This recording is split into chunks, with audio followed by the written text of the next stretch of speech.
नमस्कार, आप देख रहे हैं इंडिया डेली। आपके साथ मैं हूं मोनिका सिंह। बड़ी खबर इस वक्त की आपको बता रहे हैं, पाकिस्तान को तालिबान का करारा जवाब मिला है। नूर खान एयरबेस पर ड्रोन से हमला किया गया है। क्वेटा में भी सैन्य ठिकानों को निशाना बनाए गए। तस्वीरों के जरिए भी आपको स्थिति समझाएंगे। इस बीच आपको बताते चले बड़ा अपडेट आ रहा है।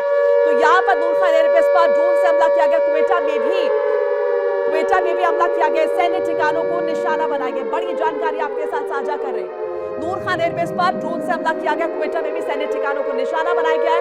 क्वीजो मिलिट्री कैंप पर भी हवाई हमला किया गया। अफगानिस्तान के जवाबी हमले में 32 सैनिकों की मौत की खबर आ रही है। पाकिस्तान ने काबुल और यहां पर बगराम पर भी हमला किया। अफगानिस्तान और पाकिस्तान के बीच में लड़ाई लगातार जारी है। जंग की स्थिति लगातार जारी है और इन सब के बीच देखिए, दोनों पड़ोसी देश एक दूसरे पर जवाबी कार्रवाई करते हुए दिखाई दे रहे हैं। इसके बीच दोनों देश दावे भी कर रहे हैं। और देखिए, पाकिस्तान का कहना है कि उसने तालिबान के 415 सैनिक मारे। वहीं दूसरी ओर आसिम मुनीर की पाकिस्तानी एयरफोर्स को बड़ा झटका लगा है। अफगानिस्तान के रक्षा मंत्रालय ने दावा किया कि उसकी वायुसेना ने पाकिस्तान के कई अहम सैन्य ठिकानों पर हवाई हमले किए हैं। बयान में कहा गया है कि रावलपिंडी के नूर खान एयरबेस, क्वेटा में 12 कोर मुख्यालय, खैबर पख्तूनख्वा के मोहम्मद एजेंसी इलाके समेत कई सैन्य ठिकानों को निशाना बनाया गया। बिल्कुल, और अफगानिस्तान की ओर से जारी बयान में कहा गया है मोनिका कि हमले पूरी सटीकता के साथ किए गए और जिन ठिकानों को निशाना बनाया गया वहां भारी नुकसान हुआ है। हालांकि पाकिस्तान की ओर से अभी तक इन हमलों को या इनकी जो हमले की गए इनकी आधिकारिक पुष्टि नहीं की गई। हर बार की तरह पाकिस्तान कहीं ना कहीं इसको मानने को तैयार नहीं है। पाकिस्तान का नूर खान एयरबेस वही जगह है मोनिका जहां भारत ने ऑपरेशन सिंदूर में ब्रह्मोस मिसाइल से जोरदार हमला किया था, जिसमें नूर खान एयरबेस पूरी तरह से मोनिका क्षतिग्रस्त हो गया था। और अफगानिस्तान ने चेतावनी दी है कि अगर पाकिस्तान की सेना इसी तरह उसके एयर स्पेस का उल्लंघन करती रही तो आगे भी कड़ा जवाब दिया जाएगा। क्वीजो मिलिट्री कैंप पर हवाई हमला देखने को मिला है। नूर खान बेस पर हवाई हमला देखने को मिला है। अफगानिस्तान के जवाबी हमले जो है वो देखने को मिल रहे हैं। तमाम मेहमान हमारे साथ बने हुए हैं। हमारे साथ group captain doctor V N Jha हमारे साथ बने हुए हैं। साथ ही साथ डॉक्टर भूषण दीवान हमारे साथ बने हुए हैं और हमारे साथ यूएस माफ कीजिएगा दुबई से सरफराज शैफी हमारे साथ बने हुए हैं। बिल्कुल, वरिष्ठ पत्रकार सरफराज सैफी भी हमारे साथ बने हुए। आप सभी का बहुत बहुत स्वागत है। पहले सैफी साहब आपके पास आ जाते हैं क्योंकि आप दुबई में मौजूद हैं, तो स्थिति किस तरह की? आप तो खैरियत से हैं? Thank you so much Monika ji. मैं ठीक हूं, भारतीय सभी सेफ हैं, सभी सुरक्षित हैं और जिस तरीके से जिंदगी दुबई में चलती है कमोवेश उसी तरीके की जिंदगी यहां चल रही है। सिर्फ फ्लाइट बंद है, लोगों में पैनिक नहीं है, लोगों में कोई बहुत ज्यादा टेंशन की बात नहीं है। और जैसा कि आप जानते हैं, सभी पैनलिस्ट भी जानते हैं कि दुबई दुनिया का सबसे ज्यादा सेफ शहर है, सेफ सिटी है। वो इसलिए है क्योंकि तमाम दुनिया के जितने भी बड़े मुल्क हो, चाहे वो इजराइल हो, अमेरिका हो, ईरान हो या भारत हो, उनके सबके दफ्तर मोस्टली यहीं पर मौजूद है। वहां के सीईओ यहां पर रहते हैं, बड़ा निवेश उन लोगों ने कर रखा है, तो इसीलिए दुबई जो है बहुत ज्यादा सेफ माना जाता है। लेकिन जिस तरीके से यूएई के जो एयरबेस पर अटैक किया है ईरान ने, अबू धाबी में या दुबई एयरपोर्ट पर जो मिसाइल इंटरसेप्ट की है, उसके कुछ पार्ट्स यहां का गिरे हैं, उससे बहुत ज्यादा यहां पर लोगों को टेंशन या चिंता की बात नहीं है। सैफी साहब, बहुत डिटेल में आपसे समझने की कोशिश करेंगे पूरी स्थिति। और देखिए ना, दूसरी तरफ अगर हम देखें तो पाकिस्तान और तालिबान की स्थिति भी बहुत अच्छी नहीं है। लगातार एक दूसरे पर वार पलटवार कर रहे हैं जहां साहब, और पाकिस्तान मानने को तैयार नहीं कि उसका नुकसान हुआ है। प्रोपेगेंडा सोशल मीडिया पर लगातार चल रहा है। जी, पाकिस्तान तो कभी नहीं मानता है। उसके बाद उसके ऊपर में बालाकोट में स्ट्राइक किया था भारत ने, वो भी उसने नहीं माना था। अभी ऑपरेशन सिंदूर में जितने 11 एयर बेसेस को तबाह किए गए थे वो भी उसने नहीं माना था। तो पाकिस्तान के मानने ना मानने से कोई फर्क नहीं पड़ता है। अगर अफगानिस्तान ने रिटेलिएटरी वॉर अगर रिटेलिएटरी अटैक किया हुआ है तो वो अफगानिस्तान जानता है कि उसने क्या किया हुआ है, क्योंकि अफगानिस्तान ने काफ़ी सारे पाकिस्तानी सैनिकों को कैप्चर किया हुआ है इस लड़ाई में और वो उसको लेके काबुल गए हैं, वो प्रदर्शनी में है वहाँ पे। और पिछली बार भी आपने सुना होगा कि इन सैनिकों के कपड़े उतरवा के उनको लटका दिया था। तो अफगानिस्तान ये सब करता रहता है। ये सब अनकन्वेंशनल चीजें हैं जो कि मिलिट्री परिप्रेक्ष्य में हम लोग उसको ऊपर में नुक्ताचीनी करने से अवॉइड करते हैं। लेकिन अफगानिस्तान जो करना चाहता है, ग्राउंड पोजीशन अफगानिस्तान की काफी तेज है। जो तालिबानी जितने लड़ाके हैं वो आके अपना काम कर जाते हैं, चौकी की चौकी तबाह करके चले जाते हैं। तो ये वहां पे हो रहा है। पाकिस्तान के मानने ना मानने से कोई फर्क नहीं पड़ता। लेकिन एक बड़ी चीज जो है, जो हम आपके जो यूएई के हमारे पैनलिस्ट हैं उससे हम भी जानना चाहेंगे। सवाल उठ रहा है, लोग सवाल तरह तरह के उठा रहे हैं कि ये जो अभी ईरान इसराइल वॉर चल रहा है, इसमें अब जब इसराइल रिटेलिएटरी अटैक कर रहा है उन सारे अमेरिकी इंटरेस्ट पॉइंट्स पे, लगभग 27 अमेरिकी बेसिस हैं इन कंट्रीज में, चाहे बहरीन हो, Qatar, Kuwait, UAE, Iraq, Jordan, Saudi या ओमान। और जितने रिटेलिएटरी अटैक हो रहे हैं बाय एंड लार्ज ये उन्हीं एयर बेसिस पे हो रहे हैं या नेवल बेसिस पे हो रहे हैं। जैसे बहरीन में 5th फ्लीट को तबाह कर दिया, कतर में भी बहुत सारे डैमेज हुए हैं अल उदैद एयरबेस पे, कुवैत में अरिफजान पे हमला हुआ है, सेंटकॉम को नुकसान पहुंचा है। तो ये जो है यहाँ पे वो हमारे जो पैनलिस्ट हैं वो बता सकते हैं कि ये जो अटैक है इराक का, क्या वो देश यूएई के ऊपर में कॉन्सेंट्रेट करके किया गया है या अमेरिकी बेस के ऊपर में किया गया है, जिसमें से कुछ शायद मिसाइल या ड्रोन डेविएट हो गए हैं या उनको मारा गया है या उनको हवा में नष्ट किया गया है। वहां से उसके जो एक तरफ ये युद्ध तो हाई है सर भूषण सर, दूसरी तरफ पाकिस्तान और तालिबान की अगर बात की जाए, अफगानिस्तान की बात की जाए, तो वहां पर भी उथल पुथल मची हुई है। और ऐसे में एक मजाकिया तौर पर कह लें कि अभी तो सीमेंट वहां पर सूखी भी नहीं थी कि एक बार फिर से वहां पर जो है सीमेंट खोद दी गई है। खबर बता रही है, उसका रुख कर लेते। किरण, आपके पास क्या कुछ इंफॉर्मेशन है, प्लीज साझा कीजिए। किरण, ओवर टू यू।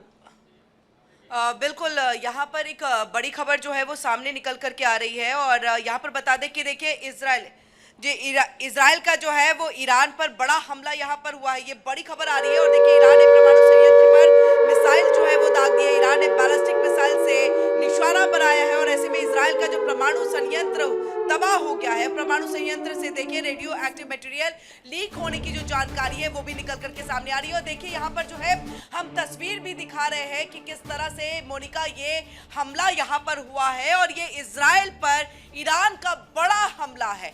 ये बहुत बड़ा हमला किया गया है, परमाणु संयंत्र पर यह हमला हुआ है जहां से रेडियो एक्टिव मटेरियल लीक होने की भी जानकारी है। ऐसे में स्थिति अभी जो है फिलहाल शांत होते हुए या ये कहे कि स्थिर होते हुए जो है मोनिका दिखाई नहीं देती। और ऐसे में आप समझ जाइए कि अगर यहाँ पर ईरान की तरफ से बैलिस्टिक मिसाइल से ये निशाना बनाया गया तो समझ जाइए कि इजराइल अभी भी खतरे में है। और बिल्कुल बिल्कुल किरण, वापस लौटते हैं आपके पास, वो तस्वीर भी जरा हम अपने दर्शकों को दिखाते हैं बड़ी स्क्रीन पर कि किस तरह से जो है हमला किया गया है इजराइल पर ईरान की तरफ से। ये तस्वीरें देखिए, कितना बड़ा ये धुएं का गुबार नजर आ रहा है और ये एक के बाद एक ईरान की तरफ से भी वार जो है वो किए जा रहे हैं। इजराइल तो वार कर ही रहा है मोनिका, दूसरी तरफ ईरान भी वार करता हुआ नजर आ रहा है। बताया जा रहा है कि ईरान ने ये परमाणु संयंत्र पर मिसाइल दागी है, बैलिस्टिक मिसाइल से इसे निशाना बनाया गया। मोनिका, बिल्कुल, इजराइल का परमाणु संयंत्र तबाह हो गया है, परमाणु संयंत्र से रेडियो एक्टिव मटेरियल लीक हो गया है। और जैसा कि हम जिक्र कर रहे हैं कि यहाँ पर ईरान भी लगातार हमले कर रहा है। मलिका जी, मैं आपके पास आ रही हूँ। और जैसा कि हम पहले से ईरान कह रहा है कि भाई वो भी रुकेगा नहीं। अब भले ही बहुत ज्यादा अगर हम देखें कंस्ट्रक्टिव वे में ईरान जो है हमला नहीं कर रहा, वो लगातार उसके जो हमले बिखरे हुए नजर आ रहे हैं, हर तरफ वो हमले कर रहा है क्योंकि उसे पता है कि सब उसके अगेंस्ट है। एक पूरा का पूरा अगर हम देखें वर्ल्ड वाइड तमाम जो बड़े नेशन है उसके अगेंस्ट आ चुके हैं। लेकिन अब वो लगातार, क्योंकि कहीं ना कहीं साख की बात भी आ जाती है, तो उस हिसाब से ईरान लगातार एक के बाद एक हमले कर रहा है। बिल्कुल, आप आखिरी में देखें, जैसे मैंने पहले भी बताया था कि ये एक हाइड्रा जैसा है। अभी जो ईरान की रिजीम है जिसका एक सर काटेंगे उसका दूसरा सर उगाएगा। और इनका 12 दिन की जो पिछले साल वॉर हुई थी उसकी वजह से ये इस बार काफी पावरफुल और काफी इनके पास कंटिजेंसी प्लान्स हैं as compare to last year. Last year अगर आप देखें तो जो इनकी लॉन्ग रेंज प्रिसीजन मिसाइल्स थी, इन्होंने पूरी मिसाइल्स नहीं छोड़ी थी। और अगर इनकी जो बैलिस्टिक और सुपरसोनिक मिसाइल्स है, जैसे अभी हम आपके चैनल में आ भी रहा है कि इन्होंने न्यूक्लियर रिएक्टर पर एक बैलिस्टिक मिसाइल लॉन्च किए। देखिए लास्ट ईयर इन्होंने इतनी सारी मिसाइल्स लॉन्च नहीं की थी जो प्रिसिजन मिसाइल्स थी। इनकी प्रिसिजन मिसाइल्स का ये माना जाता है कि अगर इजराइल में एक गाड़ी चल रही है तो इनकी बैलिस्टिक मिसाइल्स, सुपरसोनिक मिसाइल्स इतनी पावरफुल हैं कि वो उस गाड़ी को तक टारगेट कर सकती है। और कभी कभी क्या होता है, देखिए पिछले साल आयरन डोम के होने के बावजूद भी मोसाद के लॉन पर इनकी मिसाइल जा गिरी थी। तो देखिए इनके पास चाहे नेवल और एयरफोर्स की फ्लीट उतनी पावरफुल नहीं है जितनी इजराइल और यूएस के पास है, बट इनकी बैलिस्टिक मिसाइल्स बहुत ही ज्यादा पावरफुल है और हम वो चीज ओवररूल नहीं कर सकते हैं। जो लारीजानी है, जो इनके एनएसए हेड है, उनका बार बार ये बयान आ रहा है कि आपने हमारे दिल को जलाया है, अब हम आपके दिल को जलाएंगे, अब हम आप पे पूरा फुल ब्लोन अटैक करेंगे। तो ये यूएन सिक्योरिटी काउंसिल को भी उनके फॉरेन मिनिस्टर बार बार चिट्ठी भी लिख रहे हैं कि भाई हमने अटैक पहले शुरू नहीं किया था, बट हमने ये बोला था कि जब हम पर अटैक होगा तो हम मुंह तोड़ जवाब देंगे।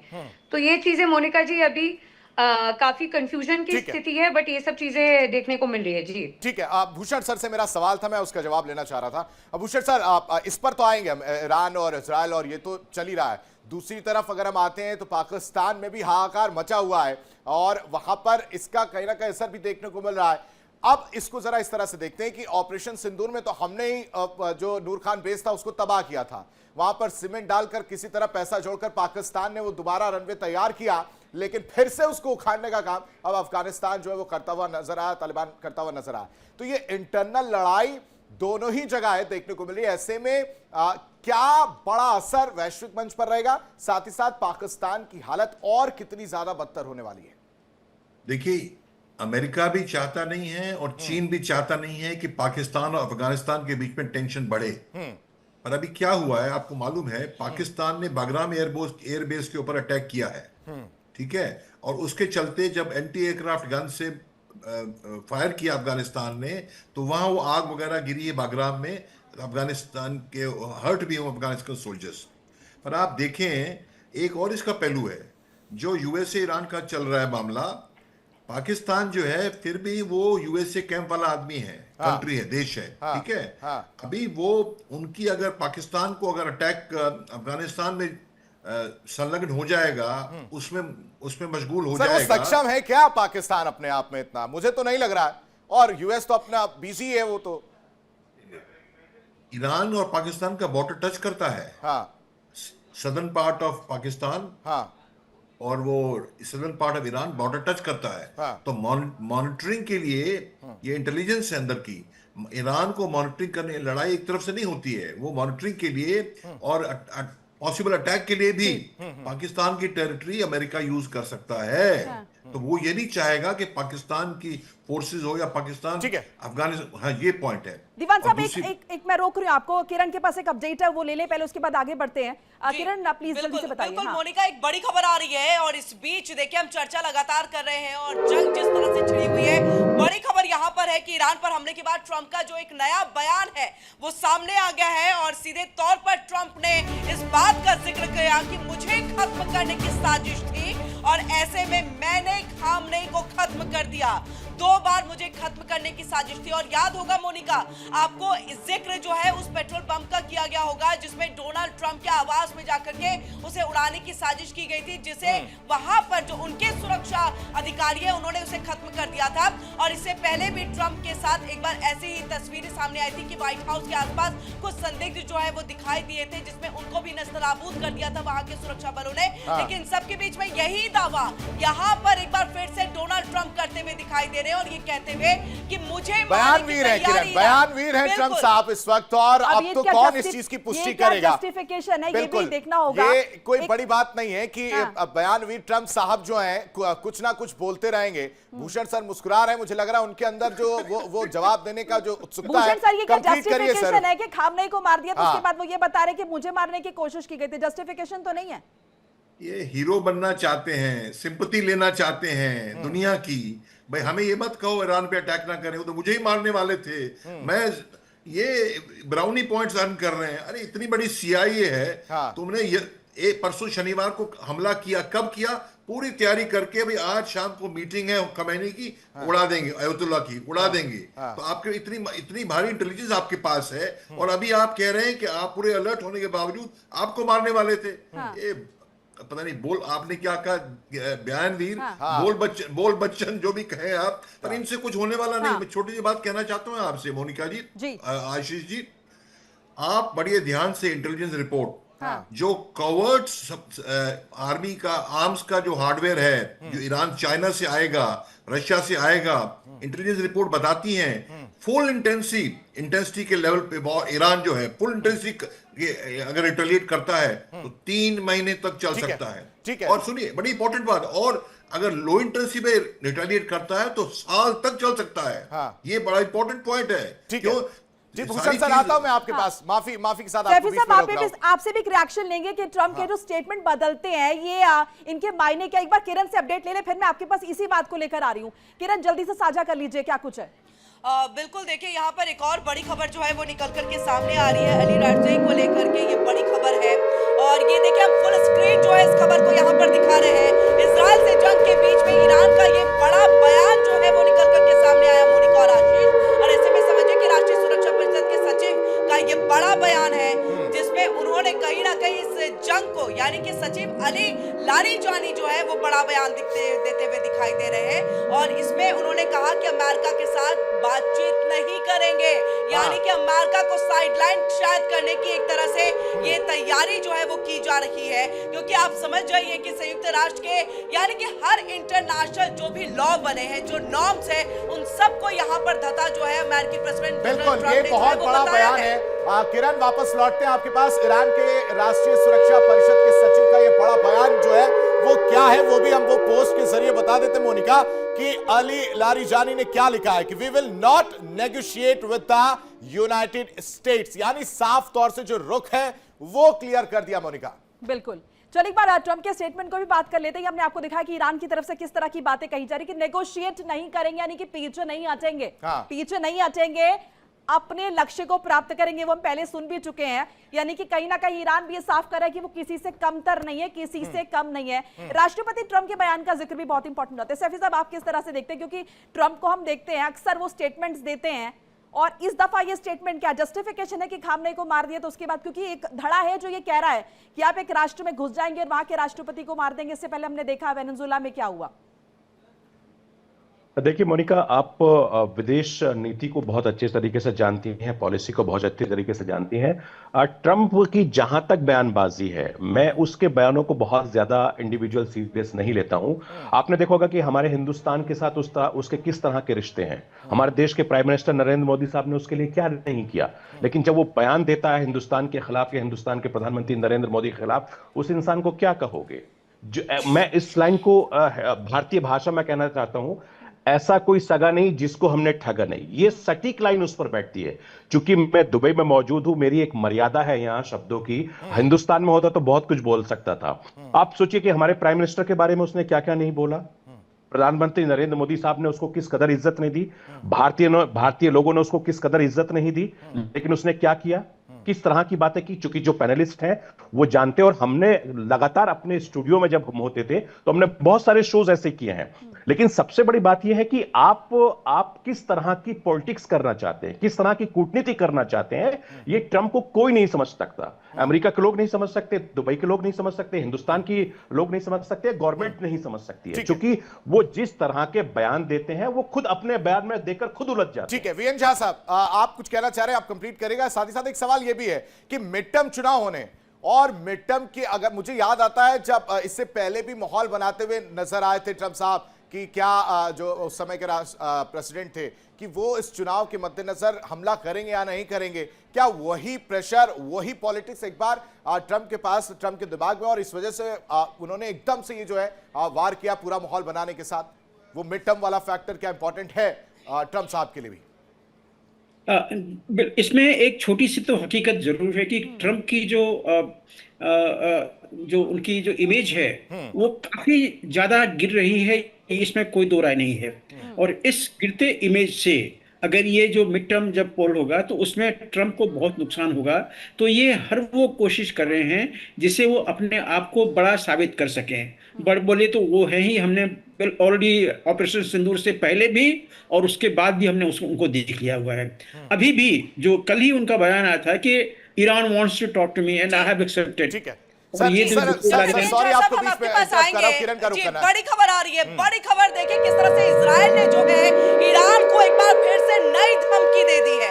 और नई धमकी के तहत इजराइल ने ये कहा, आईडीएफ प्रवक्ता एफी ड्रेफिन है, उनका ये बड़ा बयान है, हम तुम तक पहुंच जाएंगे भले ही तुम बंकरों में क्यों ना छिप जाओ। अब ये बड़ा बयान है और ऐसे में देखिए खामनेई की हत्या के बाद ये बड़ा बयान एक बार फिर से जो है आईडीएफ की तरफ से सामने आ गया है। आईडीएफ के प्रवक्ता है एफी ड्रेफिन और उनका ये बड़ा बयान है कि तुम कहीं पर भी छिपे हो जाओ, यानी बंकर में चले जाओ, अंडरग्राउंड हो जाओ, कहीं पर भी चले जाओ, लेकिन हम वहां से तुम्हें ढूंढ निकालेंगे। हम चाहेंगे यहाँ पर जो हमारे खास मेहमान है वो इसका जवाब दे। मोनिका, आशीष आपके पास लौटते हैं। हम आपके एसवीएन जहां साहब बताइएगा, ये जो बयान है अब खामनेई की हत्या के बाद, 40 और बड़े शीर्ष नेताओं की हत्या के बाद, ये बयान अब किस तरफ ईरान को लेकर के जाएगा?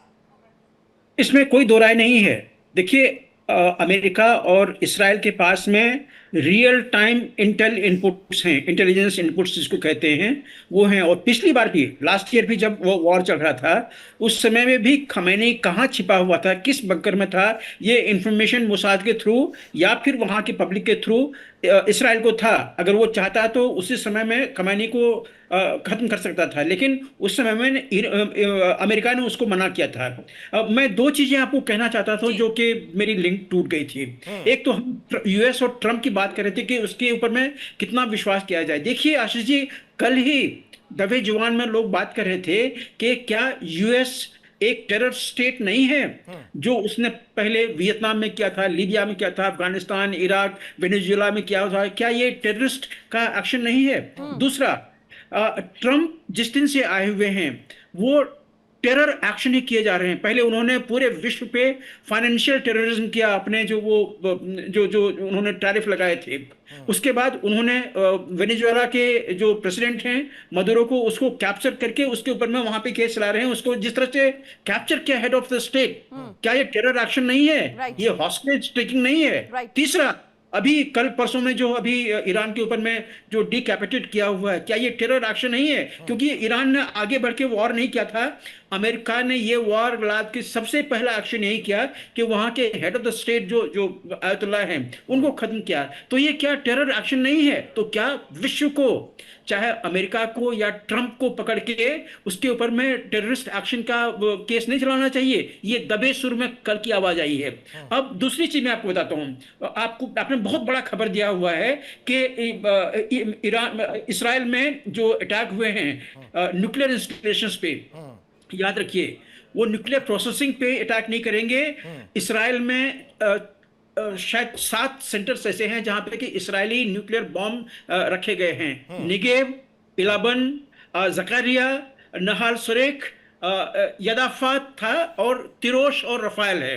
ये 7 सेंटर्स हैं और इसके प्रिसाइज कोऑर्डिनेट आज के दिन में ईरान के पास में है। अगर वो जो जितने एयर डिफेंस सिस्टम है उसको भेजने में कामयाब हो गया है, तो अभी जो ये आपने धमाके देखे थे वहां पे जिसमें येलोइश चीजें ऊपर आई थी, तो मुझे कोई इसमें संदेह नहीं होगा कि उन्होंने इसको हिट किया हुआ है और इसके दुष्परिणाम बहुत ज्यादा होंगे, क्योंकि इसराइल एक छोटा सा स्टेट है और इस तरह से अगर वहां पे न्यूक्लियर एक्सप्लोजन हुआ और अगर वहां पे कंटामिनेशन हुआ तो आधा इसराइल तो कम से कम इसी धमाके से आधा इसराइल जो है वो काम का नहीं रह जाएगा। तो ये बहुत बड़ी चीज आपने ये डर रहता झा सर, दीवान सर से ये जानना चाह रहा हूं, अगर ये डर रहता या वो तैयारी नहीं होती तो शायद इसराइल सबसे पहले इनिशिएट नहीं करता। भला ट्रंप ने कहा कि ज्वाइंट ऑपरेशन है, लेकिन मुख्य भूमिका इसराइल ने ही शुरू की इसमें। इतिहास में आशीष जी गलत दुश्मन को छोटा आंकड़ी गलतियां चलती आई हैं। लड़ाई इसलिए ही होती है और तबाही इसलिए ही होती है। अब मुझे बताएं, अभी पहले बात हो रही थी चीन और रूस का सपोर्ट। ये चाइना की सैटेलाइट फीड के बगैर ये काम हो ही नहीं सकता जो इजराइल के ऊपर हुआ है। ये बड़ा भारी खतरा है, ये उनकी दुखती रग है, बहुत वीकनेस है। ईरान के पास तो ठीक है, प्रोसेसिंग का है, एनरिचमेंट का है, इजराइल के पास न्यूक्लियर वेपन्स हैं। हालांकि जो झा साहब भी कह रहे थे कि ये जो पूरा टेरर नेटवर्क है, यूएसए और इजराइल भी, आपके पास इजराइल के पास न्यूक्लियर वेपन्स हैं, हालांकि एनपीटी साइन नहीं किया हुआ है। दीवान और साहब, मैं ईरान- लौटू एक अपडेट साझा कर ले दर्शकों के साथ। जंग के बीच ईरान ने बहुत बड़ा दावा कर दिया है। 500 से ज्यादा अमेरिकी सैनिकों को मारने का दावा कर दिया है। बड़ा अपडेट साझा करें। जंग के बीच ईरान का बहुत बड़ा दावा हो जाता है ये। 500 से ज्यादा अमेरिकी सैनिकों को मारने का दावा, 500 से ज्यादा हमने अमेरिकी सैनिक मार दिया। IRGC की तरफ से कहा गया ये बहुत बड़ा दावा। बिल्कुल, अमेरिकी सैन्य अड्डों पर ये IRGC यानी इस्लामिक रेवोल्यूशनरी गार्ड कॉर्प्स ने यह दावा किया, हमने 500 से ज्यादा अमेरिकी सैनिकों को मारा है। ईरानी सेना ने 14 अमेरिकी सैन्य अड्डों पर हमला किया। मोनिका, आपको याद हो कि लगातार जो मिडिल ईस्ट में हमले हो रहे हैं, जहां जहां पर अमेरिकी सैन्य बेसिस हैं, वहां पर लगातार हमला किया जा रहा है और उसी में ये कहीं ना कहीं बड़ी क्षति हुई है। आपकी दूसरी तरफ, पीछे की तरफ एक विजुअल्स भी जो है वो देखने को मिल रहा है, उसको भी देखिएगा। जंग के बीच ईरान का ये बहुत बड़ा दावा कहीं ना कहीं ये साफ स्पष्ट कर रहा है कि ईरान जो है वो झुकने को तैयार नहीं है, क्योंकि 500 से ज्यादा अमेरिकी सैनिकों को मारा गया। अब ऐसा इसका रिएक्शन किस तरह से अमेरिका देता हुआ नजर आता है, इस एक्शन का, इसको समझ लेते हैं। भूषण सर, 500 सैनिकों के मारे जाने का दावा किया जा रहा है उस अमेरिकी सैनिक के लिए, जहां पर ट्रंप साहब कहते हैं कि वो एक भी अगर उनके सैनिकों को कुछ हुआ तो इस एक्शन का जवाब डबल रिएक्शन के साथ दिया जाएगा। आशीष जी, ये 500 सैनिक तो ट्रेलर है। हाँ। जो जेराल्ड फोर्ड और अब्राहम लिंकन एयरक्राफ्ट कैरियर को डुबाना बहुत आसान होता है और छोटी सी खुराफात से भी डूब जाता है बहुत बड़ा एयरक्राफ्ट। हजारों की तादाद में नौसैनिक होते हैं एयरक्राफ्ट कैरियर में। तो मैं आपको बता रहा हूं, ये तो चीज गहराई में बढ़ती जा रही है और ट्रंप ने और ईरान और इजराइल ने जो सोचा है कि हल्के से लिया है इसको, ये नहीं हो पाएगा। एक चीज बढ़ेगी। और मैं आपको और बताता हूं, यानी सर अभी युद्ध खत्म अभी नहीं हो रहा, अभी एस्केलेशन, अभी हम कुछ और दिन देखेंगे, तनाव बना रहेगा। सेकेंडली मैं बताऊं आपको, अभी पहले बात हो रही थी कि रूस चीन कि कितना घुसेंगे इसमें। $400 बिलियन का इन्वेस्टमेंट चीन का पड़ा हुआ है ईरान में। ठीक है। और 40 से 50% ऑयल चीन का ईरान से आता है। क्या चीन ईरान को डूबने देगा? बिल्कुल, ये इंटरेस्ट है उनके, तो और कैसे इसी रुकेगा? वजह से बयान जो है वो देखने को भी मिल रहे हैं। समय बहुत कम है sir, sorry to interrupt you. बहुत शुक्रिया आप सभी मेहमानों का हमारे साथ जुड़ने के लिए। इंडिया डेली पर वॉर से जुड़ी एक अपडेट लगातार जारी है। वक्त एक छोटे से ब्रेक का। इंडिया डेली अब आपके स्मार्ट टीवी पर भी मौजूद है। इंडिया डेली 24/7 अब इन सभी प्लेटफॉर्म पर आप लाइव देख सकते हैं।